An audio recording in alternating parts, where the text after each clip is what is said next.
नमस्कार.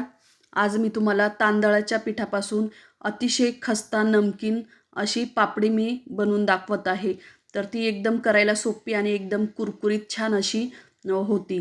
तर त्यासाठी आपण आणि ही मुलांनाही छान असा टिफिनसाठी एक वेगळा खाऊ आहे. त्यामुळे ती करायला एकदम सोपी आहे. तर तुम्ही नक्कीच ट्राय करा ही रेसिपी. त्यासाठी आपल्याला हिरवी मिरची घ्यायची आहे, त्यानंतर जिरे घ्यायचे आहे, आलं लसूण घ्यायचे आणि हे सर्व आपल्याला मिक्सरमध्ये बारीक करून छान बारीक करून खूप जाड पण नाही आणि खूप बारीक पण नाही अशी त्याची बारीक पेस्ट करायची आहे, मीडियम अशी. त्यानंतर आपल्याला एक भांड्यामध्ये 2 वाटी आपल्याला पीठ घ्यायचं आहे तांदळाचं. तुम्हाला जर जास्त घ्यायचं असेल तर तुम्ही जास्त घेऊ शकतात. मी 2 वाट्या पीठ घेतलं. त्यामध्ये मी टाकलेलं आहे कसुरी मेथी.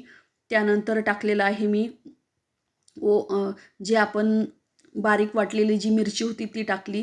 त्यानंतर ओवा टाकलेला आहे मी. त्यानंतर टाकलेलं आहे जी मुगाची डाळ आहे तर ती मी 1 तास आधीच भिजत टाकली होती. तर ती मुगाची डाळ त्यामध्ये जेवढी पाहिजे तेवढी मी टाकलेली आहे. त्यानंतर मीठ टाकलं आणि त्यानंतर टाकलेलं आहे मी बटर. तर बटर हे ऑप्शनल आहे. तुम्हाला जर टाकायचं असेल तर टाकू शकतात. नाही टाकलं तरी पण छान होईल ते.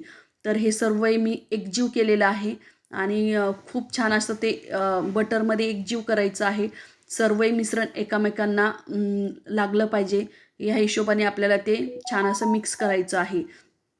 मिक्स केल्यानंतर आपल्याला त्यासाठी आपल्याला पाणी घ्यायचं आहे. परंतु तांदळाचं पीठ जर मळत असाल तर त्यासाठी पाणी आपल्याला हे गरमच पाणी पाहिजे. खूप गरम नाही, परंतु असं थोडंसं आपण कोमट केलेलं पाणी पाहिजे आणि त्याने छान असा डो मळून घ्यायचा आहे. तर माझा हा खूप छान मी त्याचा एकदम घट्ट असा गोळा बनवलेला आहे. गोळा बनवल्यानंतर त्याचे आपल्याला छोट्या-छोट्या ज्या आहे ते गोळे बनवायचे एकदम छोटे-छोटे, जशा लाट्या म्हणतो आपण त्याला. तर त्या लाट्या बनवून घ्यायच्या आहे. तुम्हाला ज्या आकारात जितके मोठी पाहिजे तितकी त्याची लाटी बनवून घ्यायची. मी छोट्या-छोट्याच केल्या, अगदी मुलांना छान वाटेल खायला. त्यामुळे छोट्या लाट्या बनवल्या आणि सर्वही लाट्या बनवून झाल्यानंतर मी कढईला तापायला ठेवलेलं आहे.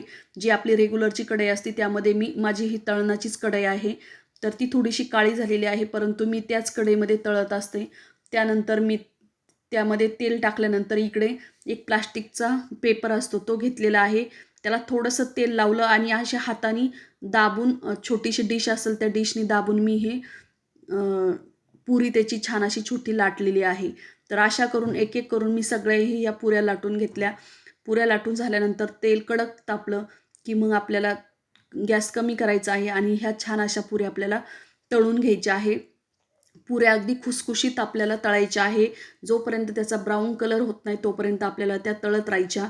तळून झाल्यानंतर तर त्या तुम्ही एकदम छान खुसखुशीत आणि एकदम कडक त्या पुऱ्या होत असतात. तेल तापलेलं आहे इथे. तर पहिली बॅच मी इथे तळून घेतलेली आहे.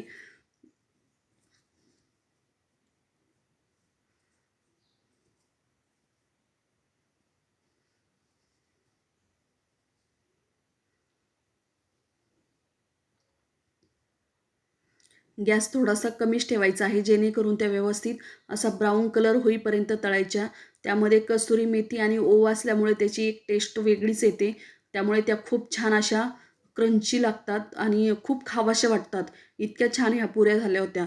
तर तुम्ही नक्कीच ही रेसिपी ट्राय करा. खूप सोपी आहे आणि आता मुलांची शाळाही चालू झालेली आहे. त्यांना देण्यासाठी हा एक वेगळ्या प्रकारचा खाऊ आहे आणि ह्या तुम्ही महिनाभरही तुम्ही एका डब्यामध्ये भरून ठेवू शकतात. कारण ह्या खराब बिलकुल होत नाही. तर ह्या अशा तळून खूप छान असा ब्राऊन कलर येईपर्यंत करतानाच त्याचा आवाजच असा खडखड असा आवाज येतोय. त्यामुळे त्या खूप अशा खस्ता अशा नमकीन झालेल्या आहे. तर तुम्ही बघू शकता, तुम्ही सगळ्या मिळून अशा सगळ्याही पापड्या तळून घेतलेल्या आहे. तर त्या छान अशा दाबल्या की लगेच तुकडा पडतो त्याचा. इतक्या छान अशा क्रंची खुसखुशीत झालेल्या आहे आणि मुलांनाही खूप आवडेल तुमच्या. तर तुम्ही नक्कीच ही रेसिपी ट्राय करा आणि कशी झाली ती माझ्याशी शेअर करा.